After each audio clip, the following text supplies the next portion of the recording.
Imagine a child born to a sage and a celestial nymph, destined to be a scholar and a warrior, yet infamous for his arrogance. Yes, we're talking about Ravan, the primary antagonist of the epic Ramayana. Now, let's delve into Ravan's birth story.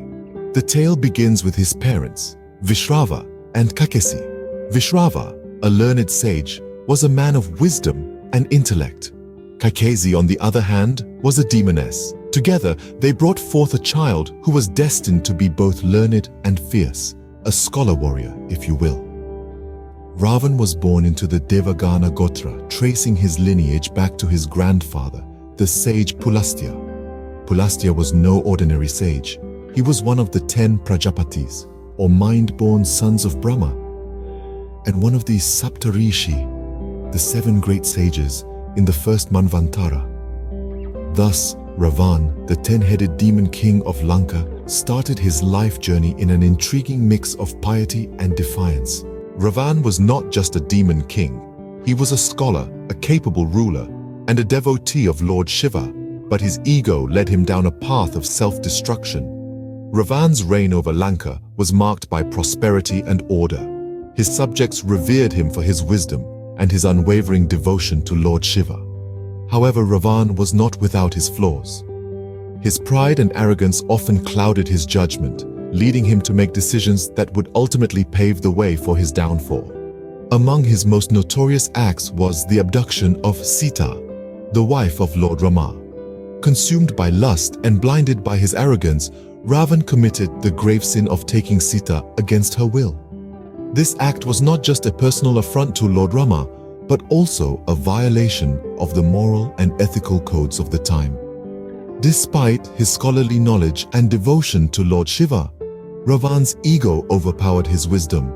His lust for Sita and his arrogance in thinking he could get away with it showed a disregard for the laws of Dharma, or righteousness. This reckless act set the stage for the epic war that would ultimately lead to Ravan's downfall.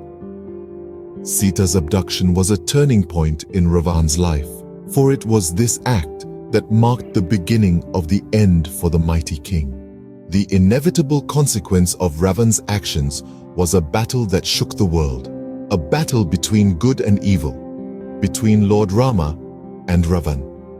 As the sun rose, the battlefield roared to life, the clash of steel echoing across the land. Lord Rama, the epitome of righteousness, stood against Ravan, the mighty king of Lanka. Despite his valor and battle prowess, Ravan's ego was his greatest enemy. Lord Rama, on the other hand, embodied humility and virtue, upholding Dharma above all else. Throughout the fierce confrontation, Ravan was offered numerous chances to return Sita and ask for forgiveness, but his pride, his unyielding arrogance held him back. Each refusal brought him one step closer to his end. The battle raged on, a dance of power and strategy. Every blow struck, every arrow released was a testament to their determination and strength. But the scales of this epic confrontation tipped in favor of righteousness. Lord Rama, with a single decisive arrow, brought down the mighty Ravan. Ravan's death marked the victory of good over evil, but it also left a lasting legacy, reminding us of the consequences of unchecked arrogance and ego. In essence, Ravan's life, from his extraordinary birth to his dramatic end, is a tale of power, pride, and the inevitable repercussions of one's actions. Through his story, we gain a deeper understanding of the complex interplay between virtue and vice, humility and arrogance, and the ultimate triumph of righteousness.